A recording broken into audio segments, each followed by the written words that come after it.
Yesterday, we told you about the SCO summit. Prime Minister Modi hosted it. Leaders from China, Pakistan and Russia were in attendance. At the end of it, they released a joint statement.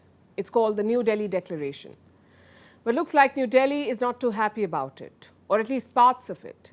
There was one obvious elephant in the room, the differences between India and China. Now, there are differences with Pakistan as well, but let's stick to the members that matter. The joint statement reaffirmed support for China's Belt and Road Initiative. But one country stayed away, and that country was India. Take a look at the statement. This is what it says. Reaffirming their support for China's BRI initiative, Kazakhstan, Kyrgyzstan, Pakistan, Russia, Tajikistan and Uzbekistan note the ongoing work to jointly implement this project. All members except India supported it. And there's nothing new about this position. India has never supported China's Belt and Road Initiative. One, because it undercuts India's position in the region, and two, because it violates India's sovereignty. You see, the BRI has multiple projects in Pakistan. It's called the CPEC, the China-Pakistan Economic Corridor. Some of those projects are in Pakistan-occupied Kashmir, so naturally, India does not support it. Prime Minister Modi made that position clear in his opening remarks. He said connectivity cannot violate territorial integrity. Listen to this. किसी भी क्षेत्र की प्रगति के लिए मजबूत connectivity का होना बहुत ही आवश्यक है। बेहतर कनेक्टिविटी आपसी व्यापार ही नहीं, आपसी विश्वास भी बढ़ाती है। किंतु इन प्रयासों में एससीओ चार्टर के मूल सिद्धांतों, विशेष रूप से सदस्य देशों की संप्रभुता और क्षेत्रीय अखंडता का सम्मान करना बहुत ही आवश्यक है। Now, Belt and Road is not just any other project. It is Xi Jinping's favorite project, his grand plan to dominate the world.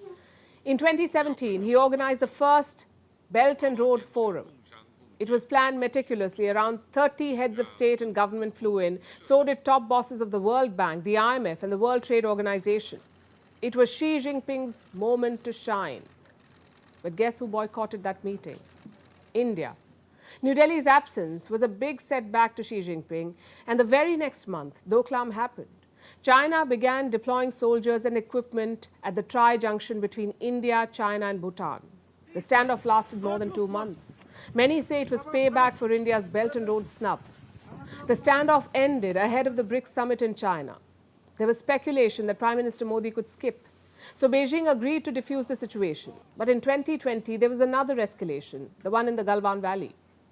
The standoff is yet to be diffused, the one in Galwan. But there was a repeat of 2017 last year. In September, China agreed to disengage from certain points in Ladakh. Not all of them, but some of them. Days later, the SCO summit took place in Uzbekistan. Prime Minister Modi came face to face with President Xi Jinping. And my point is this. China is very invested in the Belt and Road, and it's willing to use every trick in the book to get India on board. Force, diplomacy, trickery, especially in the current situation. The BRI has lost steam since the Wuhan virus pandemic. The investments have stalled. The projects have been delayed. So some countries are even looking to leave the forum. Countries like Italy. Their new government is all set to quit the BRI. So China needs to inject momentum into Xi's pet project. But if they're betting on India, it's a useless bet. We told you how New Delhi refused to support BRI in the joint statement, but that was not the only difference of opinion. The SCO also came up with a development strategy for 2030. Once again, India did not sign on. Why? Because it was riddled with Chinese agenda. I'll give you examples. It talked about the Global Development Initiative. It was proposed by Xi Jinping in 2021.